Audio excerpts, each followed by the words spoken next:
আইনের অঙ্গনে ন্যায়ের প্রত্যাশায় শেষ কথা, আর সেই প্রত্যাশার প্রতিফলনে স্বস্তির বার্তা দিল ত্রিপুরা বার অ্যাসোসিয়েশন।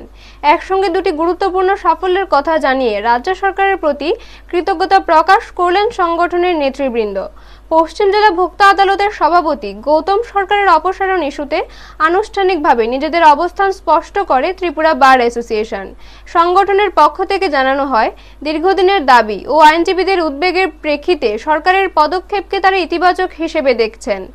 এদিন এক সাংবাদিক সম্মেলনে বক্তব্য রাখেন অ্যাসোসিয়েশনের সভাপতি মৃণাল কান্তি বিশ্বাস ও সম্পাদক কৌশিক ইন্দু। তাদের সঙ্গে উপস্থিত ছিলেন আইনজীবী তপন সাহা, সহ সম্পাদক উৎপল দাস এবং আইনজীবী অর্ঘ্য কুসুম পাল। নেতৃবৃন্দ জানান, ভোক্তা আদালতের কার্যক্রম সুষ্ঠু ও স্বচ্ছ রাখতে যে উদ্যোগ নেওয়া হয়েছে তা বিচার ব্যবস্থার প্রতি সাধারণ মানুষের আস্থা আরও সুদৃঢ় করবে। অ্যাসোসিয়েশনের পক্ষ থেকে আরও বলা হয়, আইনজীবীদের ঐক্যবদ্ধ অবস্থান এবং সরকারের গঠনমূলক মনোভাবের ফলেই এই সাফল্য সম্ভব হয়েছে। ভবিষ্যতেও ন্যায় বিচার প্রতিষ্ঠায় তারা একইভাবে সোচ্চার থাকবেন বলেও জানান সংগঠনের প্রতিনিধিরা। ব্যুরো রিপোর্ট, নিউজ তৎকাল 24।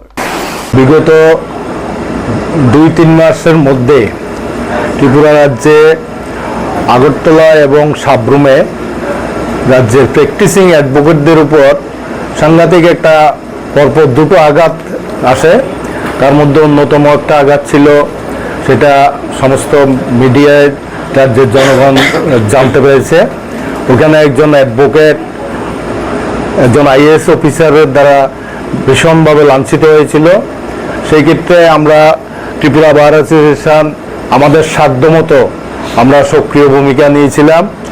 সেখানেও আমরা রাজ্য সরকারের কাছ থেকে এবং আপনারা যারা মিডিয়াতে আছেন, ইলেকট্রনিক মিডিয়া, প্রেস মিডিয়া এবং রাজ্যের প্রশাসনিক প্রধান চিফ সেক্রেটারির কাছ থেকে আমরা সঠিক সময়ে সঠিক সিদ্ধান্ত পেয়েছি। আমি বলবো এটা ত্রিপুরা বার অ্যাসোসিয়েশনের একটা বড় প্রাপ্তি যে সসম্মানে আমরা প্র্যাকটিস করার ক্ষেত্রে রাজ্য সরকার আমাদেরকে যথেষ্ট সহায়তা করেছে।